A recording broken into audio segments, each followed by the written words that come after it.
그러므로 너희가 그리스도 예수를 주로 받았으니 그 안에서 행하되 그 안에 뿌리를 박으며 세움을 받아 교훈을 받은 대로 믿음에 굳게 서서 감사함을 넘치게 하라.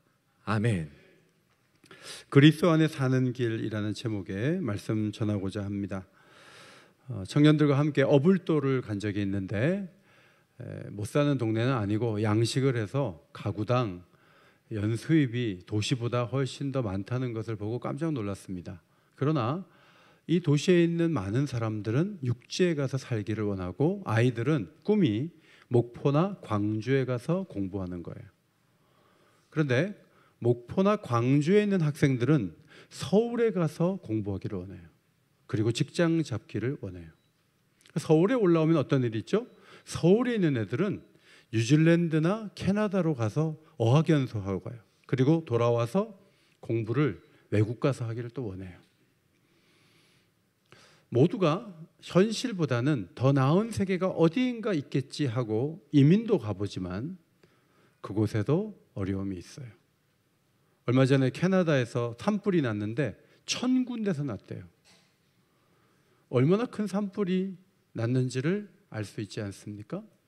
문제가 없는 땅이 이 세상에 존재할까요? 없어요. 좋은 회사 들어가서 높은 수입 받아서 집도 사고 가구도 사고 좋은 것 들여놓으면 행복하겠지 하지만 원하는 자리에 가도 우리는 또 한계를 만나고 또 한숨을 쉬고 또 우리는 고민하게 됩니다. 뭔가를 바꿔보지만 그것이 우리의 마음을 시원케 해줄 수는 없어요. 그래서 어떻게 사는 것이 가장 좋은 길일까 고민해 보죠. 아메리카 대륙으로 떠난다고 해서 행복하지 않잖아요. 나중에 보면 꿈이 뭔지 아세요? 미국에 있는 많은 분들이 한국에 돌아오는 게 꿈이에요. 그리고 친구들하고 국밥 먹으면서 얘기라도 한번 해보면 좋겠다, 이런 생각을 가지고 살아가는 것을 보면 신기루와 같은 그런 소원의 자리를 사람들이 찾고 있다, 그렇게 생각이 됩니다. 성경은 그리스도 안에라는 이 공간적인 개념을 사용해서 그리스도 안에, 그분 안에 살라라고 말씀합니다. 오늘 본문에 2번 그분 안에 있으라고 권하고 있는 것을 보게 돼요. 그리스도 안에 사는 것은 대도시 진출에 또 이민과 같은 선택에서 오는 것보다 훨씬 더 놀라운 축복을 보장하고 있는데, 그리스도 안에 사는 삶의 3가지 특징을 오늘 말씀에서 설명드리고자 합니다. 첫째로 그리스도를 주로 받고 사는 삶, 이것이 그리스도 안에 사는 거예요. 그리스도를 주로 받는 거예요. 급한 일 생기면 누구나 신을 찾아요. 저도 경찰을 하나 출고를 해서 한 1년 탔나요? 고향에 갔다 오는데 갑자기 기어가 풀려버렸어요. 이게 쓰면은 이제 1단이 들어가야지 차가 출발하는데 이게 안 되니까 어느 시점부터 이제 천천히 기어오는 것처럼 왔는데 얼마나 마음에 간절하게 하나님을 찾았는지 몰라요. 내가 교통체증의 주범이 되면 안 되니까, 그 연휴에 길 막히는데 거기 차를 세워둘 수 없으니까 막 하나님을 찾았던 경험이 있어요. 여러분, 인생을 살아가다 보면 우리의 힘으로 해결할 수 없는 많은 문제를 만나게 돼요. 때로는 실패하게 되고요. 때로는 경제적 위기에 몰려요. 그리고 어떤 경우에는 의사로부터 원치 않는 얘기를 듣는 경우도 있어요. 그때 우리는 절대자를 찾아요. 모든 상황에서 예수님은 우리를 도울 수 있는 전능자라는 사실을 마가복음서를 통해서 확인하게 됩니다. 마가복음서를 보면 중풍병자를 예수님이 고쳐주세요. 말씀 한마디로. 중풍병은 뇌출혈 아니면 뇌경색이에요. 현대의학에서도 한번 중풍병이 발생되면 몸을 쓰지 못하는 경우가 너무 많은데 예수님은 말씀 한마디로 중풍병자를 고치세요. 그리고 광풍이 있는 갈릴리 바다를 잔잔케 하시는 일도 하셨고요. 야이로의 딸에게 달리다굼 소녀야 일어나라 라는 말씀을 하심으로 죽은 자를 살리는 일도 가능케 하셨다. 이것이 주님의 행적이에요.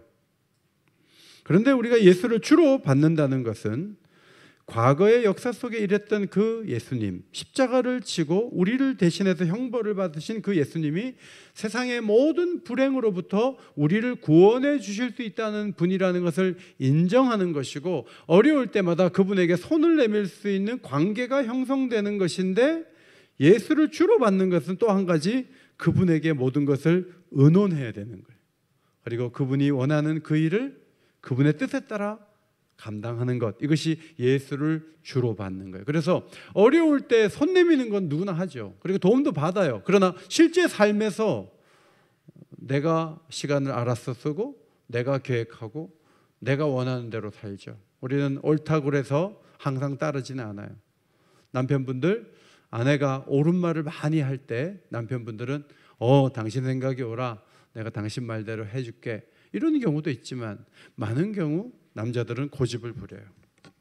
또 자녀들이 택하는 걸 보면 부모의 입장에서는 그게 아닌데, 아니야, 그 일 아니야, 이쪽이야 라고 얘기해도 자녀들은 나도 이제 성인이야 하고 다른 쪽을 택해요.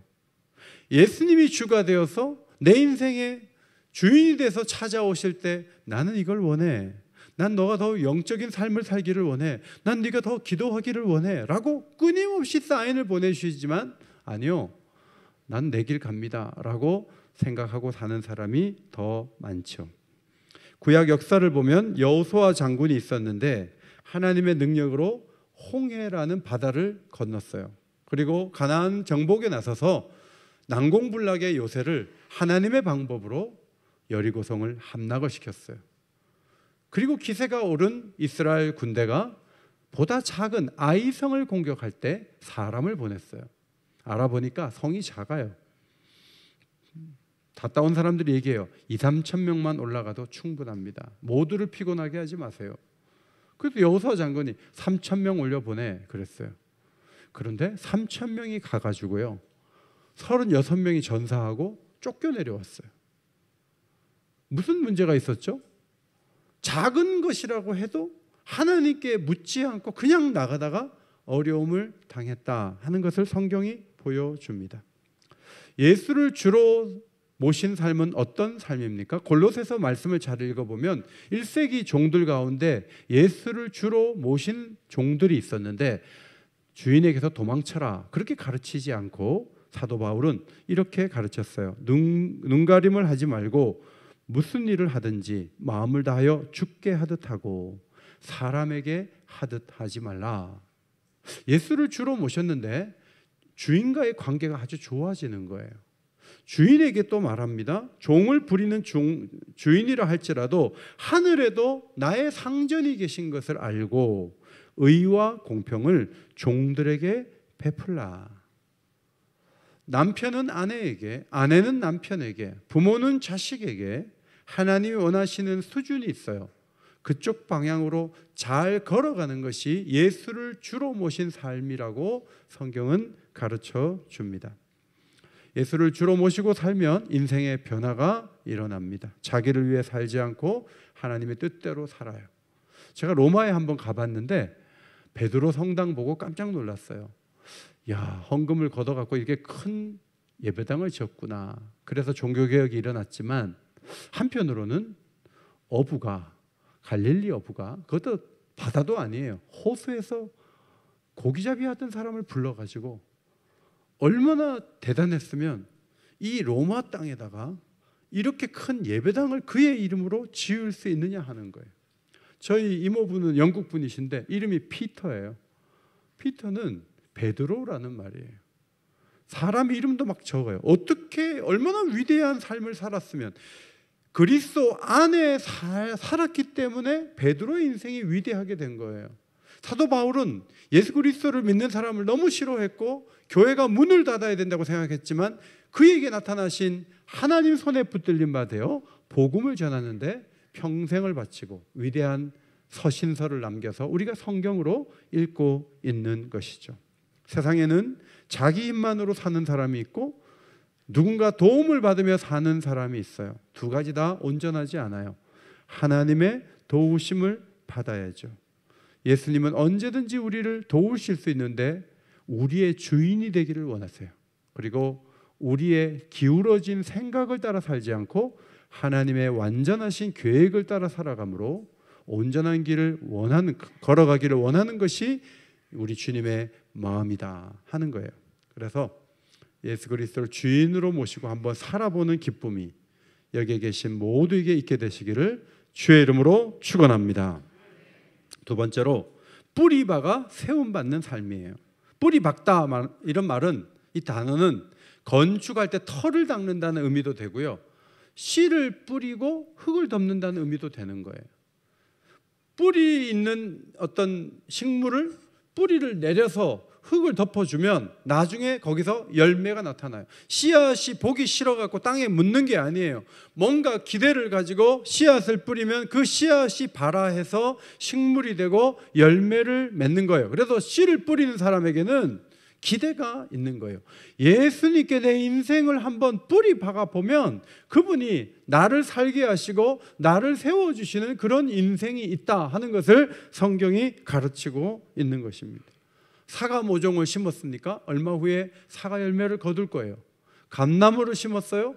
감이 열리는 것을 보게 될 거예요. 예수님께 뿌리 내립니까? 믿음과 소망과 사랑과 많은 기도 응답이 있을 것입니다.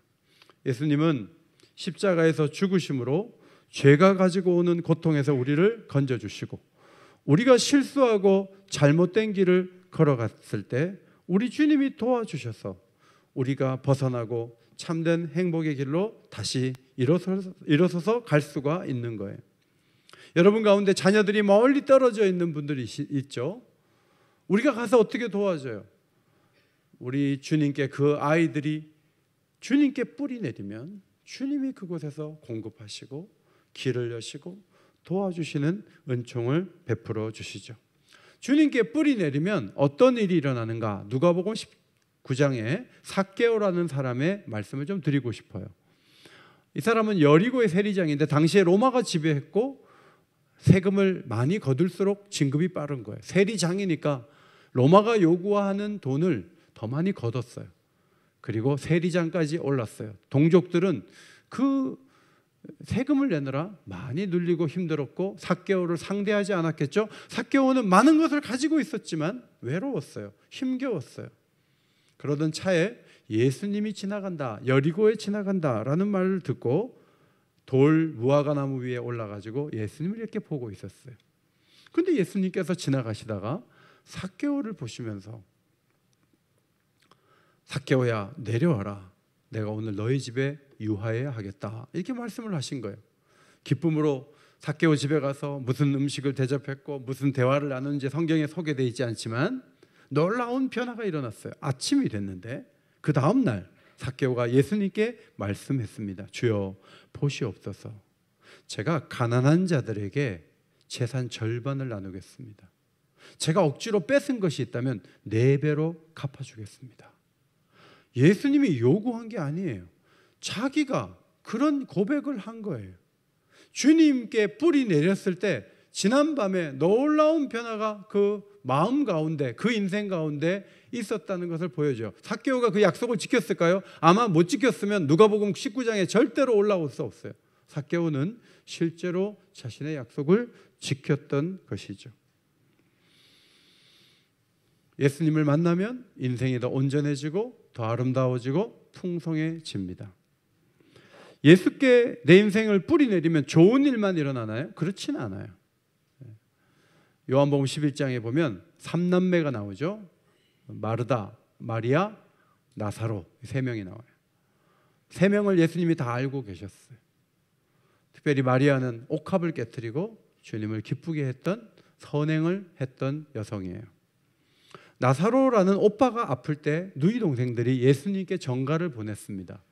오빠가 많이 아픕니다. 빨리 와서 고쳐주세요. 근데 예수님이 그 소식을 듣고 오히려 베단이라는 이들이 사는 지역에 더 안 들어가세요. 겉도시는 거예요. 그리고 나흘 만에 오셨어요.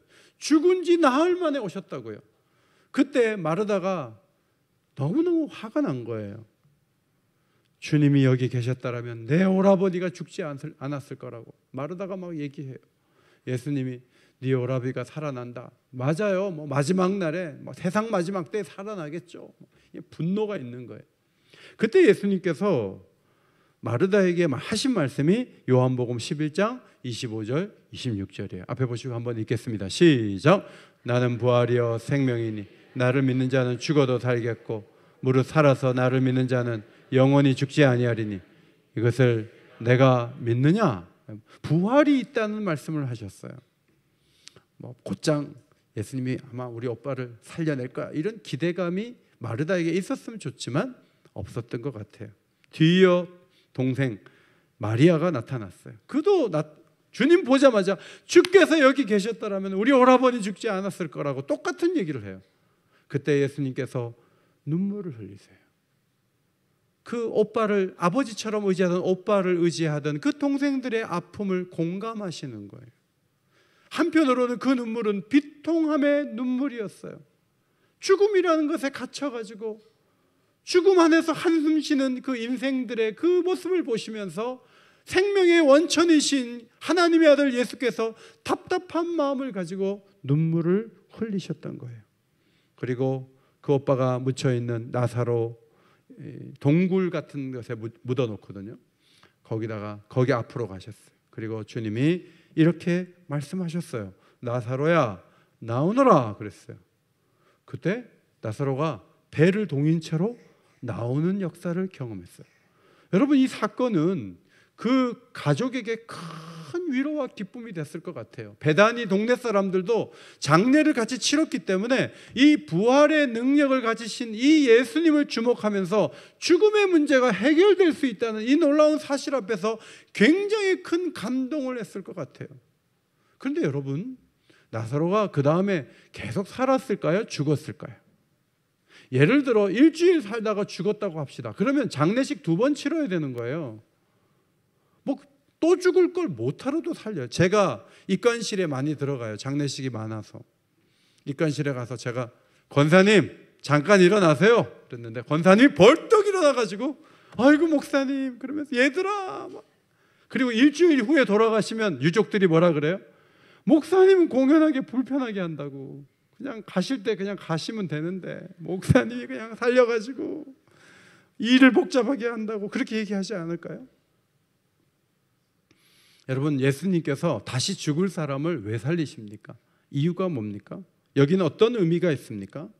이 사건을 통해 예수님은 하나님이 주시는 놀라운 선물이 미래에만 있는 것이 아니고 현실 속에 찾아올 수 있다는 것을 보여주셨어요. 나사로를 살리실 때 사람들은 전부 죽음에 대한 슬픔과 애통과 고통이 있었어요. 이 세상에 우리의 말하는 것들, 우리의 생각하는 것들, 늙는 얘기, 죽는 얘기, 아픈 얘기, 갈등하는 얘기, 이것이 이 세상은 가득해요.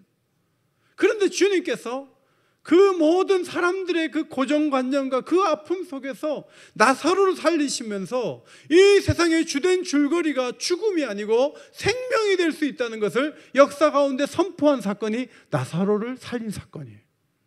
그 누구도 석가모니도 공자도 그런 일을 한 적은 없어요. 그러나 우리 주님은 죽은 자를 3번 살리셨어요. 그리고 자신도 십자가에 죽으시고 사흘 만에 성령의 능력으로 다시 살아나심으로 인생 가운데 찾아온 죽음이 인생의 종착역이 아니라 부활이 있다는 것을 하나님의 능력으로 선포하신 줄 믿습니다.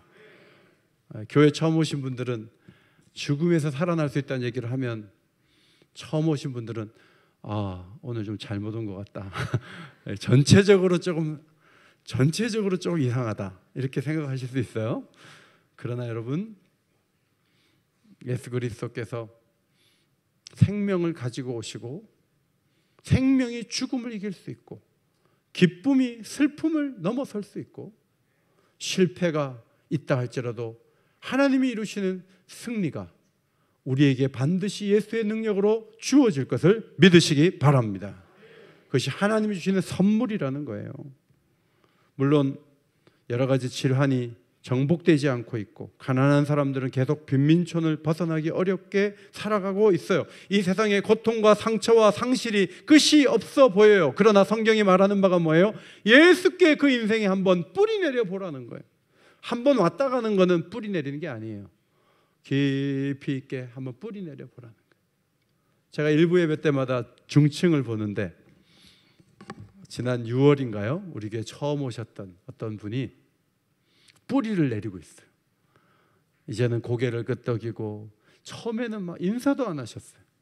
그런데 예배를 드리는데 기쁨이 있다는 거예요. 뿌리를 내리고 있어요. 그리스도께 뿌리를 내릴 때 하나님이 이루시는 놀라운 역사가 있고 선물이 있어요. 그것은 생명에 관한 것입니다. 그것은 소망에 관한 것입니다. 그것은 은혜의 세계입니다. 이 놀라운 축복이 오늘 여러분 모두에게 있게 되기를 간절히 소원합니다. 세 번째, 교훈을 받은 대로 믿음에 굳게 서는 삶이 그리스도 안에 있는 사람의 삶이에요. 교회에 오면 제일 오래 듣는 시간이 설교 듣는 시간이에요. 그래서 설교하지 마라 뭐 이러는 말도 집에서도 하죠. 일방적으로 얘기하는 거 싫다는 얘기예요. 그럼에도 불구하고 오늘도 여러분이 계속 말씀을 듣는 이유가 뭐예요? 하나님이 우리를 살리는 방법이 하나님 말씀이에요. 이 말씀은 그냥 활자화되어서 책에 갇혀 있는 것 같지만 이 말씀을 열어볼 때 우리가 고민하고 아파하고 힘들어하는 문제들을 하나하나 해결할 수 있는 지혜가 여기에 있고 죄와 죽음까지도 하나님의 능력으로 해결될 수 있다는 놀라운 소망의 빛이 이 말씀 가운데 있어 우리의 마음을 계속 비춰요. 그러면 우리는 믿음으로 반응하면서 움직이는 거예요. 그러면 하나님이 열매를 맺게 하는 놀라운 축복인데 그 열매 중에 하나가 뭐냐면 감사함이 넘치는 거예요. 불평하고 힘들어하던 사람이 말씀의 빛을 따라 믿음으로 가다 보면 감사할 일들이 넘치게 돼요. 그거는 자기가 만든 게 아니에요. 순종하는 자에게 주시는 하나님의 축복이 계속 이어지는 거예요. 저는 간증할 거 많아요. 하나님 원하신 대로 조금만 해봐요. 그러면 하나님이 얼마나 기뻐하시고 얼마나 밀어주시고 도와주시는지를 저는 너무너무 많이 경험했어요. 하나님의 영이 우리 안에 오시면 하나님이 쉬지 않고 선하게 일하신다는 것을 깨닫게 돼요. 우리에게 물론 어려움이 와요. 그런데 하나님의 영이 그 어려움이 왜 왔는지를 나중에 가르쳐줘요. 일부 예배 때 우리 김정희 전사님이 신앙이 없어가지고 기도할 일은 있으니까 부인을 차에 태워서 새벽기도 가는 자리에 들어가라 그러고 전도사님은 예배당 밖에서 히터 틀어놓고 새 차 안에서 차를 아끼고 차를 좋아하고 차 안에서 있었다는 거죠. 그런데 그렇게 쉬고 있는데 갑자기 자동차가 와가지고 그 새 자동차를 쾅 박아가지고 공업사 들어가니까 다음날 차에서 대기할 수가 없잖아요. 어쩔 수 없이 새벽기도에 들어가게 됐는데 새벽기도에 들어갔더니 목사님의 말씀이 귀에 들리더래요. 우리 교회도 밖에 차 세워놓고 부인들 넣어놓고 끝나면 자기가 운전사도 아니면서 돌아와가지고 부인 태우고 가는 사람들이 있어요. 그분들에게 조심하라고 말씀하세요. 하나님 이 안으로 들어가게 하려고 무슨 일을 하실지 모르는 거예요. 교훈을 받으면 놀라운 하나님의 은혜가 임하게 되고 은혜가 임하게 되면 감사한 일이 참 많구나. 저도 어릴 때 아버지 돌아가셨어요. 제가 목회를 하다 보니까 아버지 일찍 돌아가신 애들이 마음에 더 사랑스럽고 더 귀하게 여겨지더라고요. 나에게 어떤 아픔이 오히려 사역의 도구가 되는 거예요. 그래서 감사할 일들이 계속 더 많아지는 것을 고백할 수밖에 없습니다. 은혜가 오면 우리가 이루어 놓은 것은 작다는 것을 발견하고 하나님이 이루어 놓으신 것이 크다는 것을 발견하게 되고 그 이후에는 은혜 위에 살고자 애쓰는 사람으로 하나님이 우리를 바꾸어 놓으십니다.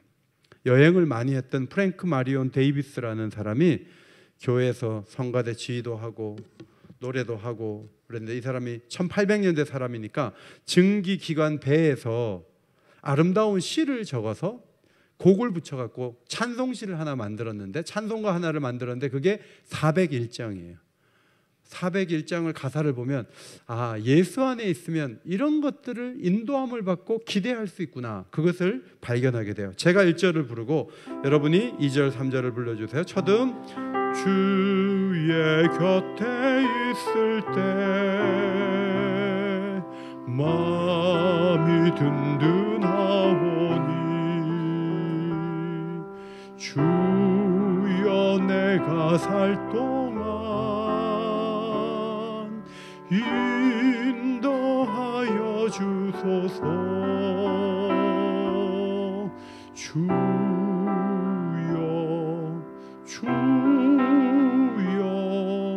나를 인도하소서. 바른 세상 살 동안 주여 인도하소서. 이제 조금 빠르게 부르겠습니다. 피난처인 예수여 세상 물결 험할 때 크신 은혜 베푸사 나를 숨겨주소서. 주여 나를 인도하소서. 바른 세상 살 동안 주여 인도하소서. 3절입니다. 세상 풍파진 나무 영화로운 나라와 눈물 없는 곳으로 들어가게 하소서. 주여